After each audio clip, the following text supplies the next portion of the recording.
Hola mis queridos abuelos, hoy me gustaría entrevistarlos sobre su infancia para saber más sobre su generación en los años 60.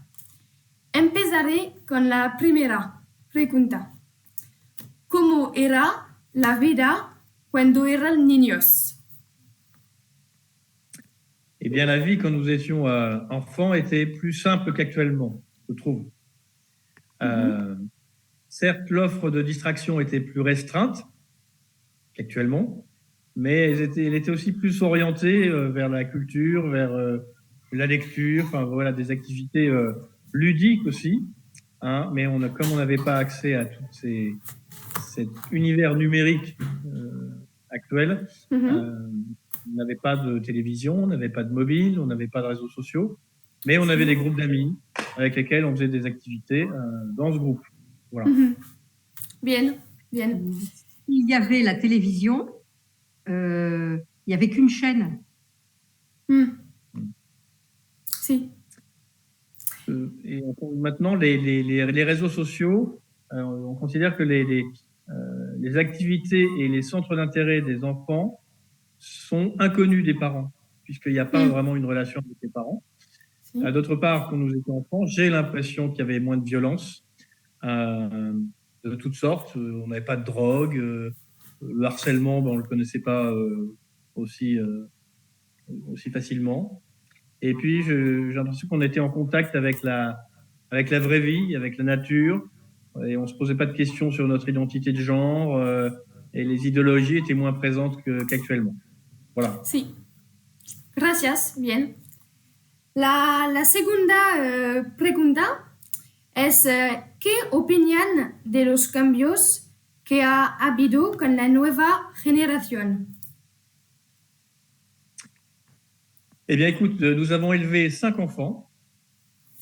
Nos aînés ne sont pas des digital natives, hein, pas nés avec le numérique.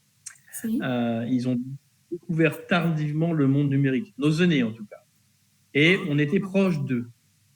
Et pour les derniers, dès l'arrivée des nouvelles technologies, on a vu un fossé se créer et une prise de distance des enfants par rapport à leurs parents et par rapport au réel.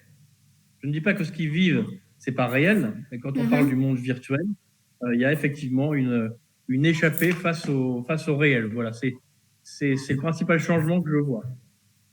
Bien.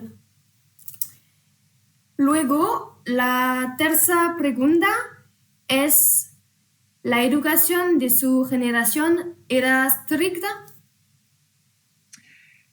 Je ne sais pas si elle était plus stricte, mais en fait, l'éducation, qu'elle soit familiale ou nationale, quand nous étions enfants, j'ai l'impression qu'elle avait pour objectif de transmettre des savoirs. Si. Les professeurs étaient respectés pour leur savoir et bien souvent admirés pour leur capacité à transmettre ce qui les animait. Et dans la sphère familiale, les parents éduquaient les enfants à des savoirs vivre, à des savoir-être, la politesse, se tenir à table, enfin, etc. Et pour que les enfants soient à l'aise dans toutes les situations qui pouvaient se présenter à eux après, dans tous les milieux, etc. Si. Il y avait l'éducation civique aussi, qui était importante et qui permettait aux enfants de comprendre comment une société était organisée pour que chaque individu puisse trouver sa place dans cette société. Voilà. Alors, je ne sais pas si l'éducation était plus stricte. C'est vrai que l'autorité parentale, à notre époque, c'était encore le père qui était le chef de famille. Bon, les lois sont passées là-dessus, etc. Plus stricte, je ne pense pas. Si. Bon, c'est vrai que la fessée n'était pas interdite. On a pris des fessées, mais ça c'est un peu comme une marteau-thérapie pour que l'enfant comprenne aussi. Voilà. Sí, bueno. Y para terminar, la última pregunta es ¿qué han hecho los niños para colmar la brecha generacional? Mais écoute, cette question, elle est difficile. Elle est difficile parce que les petits-enfants, ils sont bien en peine de combler le fossé qui, à mon avis, se creuse de plus en plus entre les générations.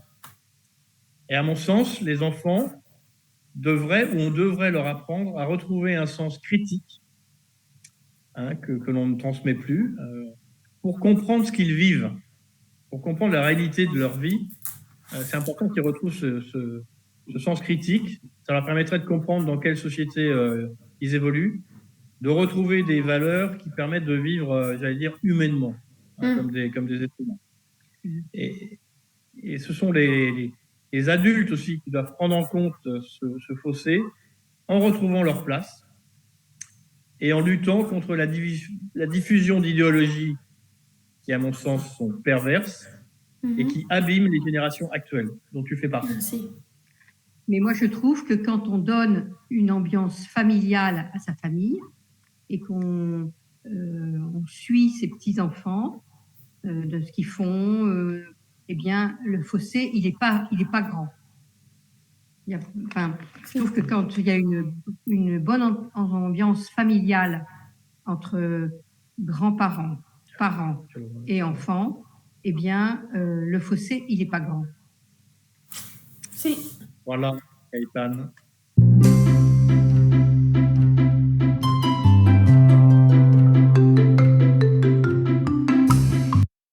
Gracias por esta entrevista y hasta pronto.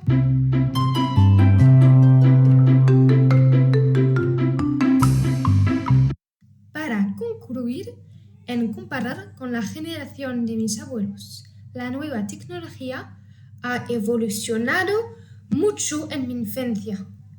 La vida es menos estricta que antes porque cada persona está libre de lo que quiere hacer y los jóvenes de hoy son adictos al teléfono y no tienen mucho relaciones humanas.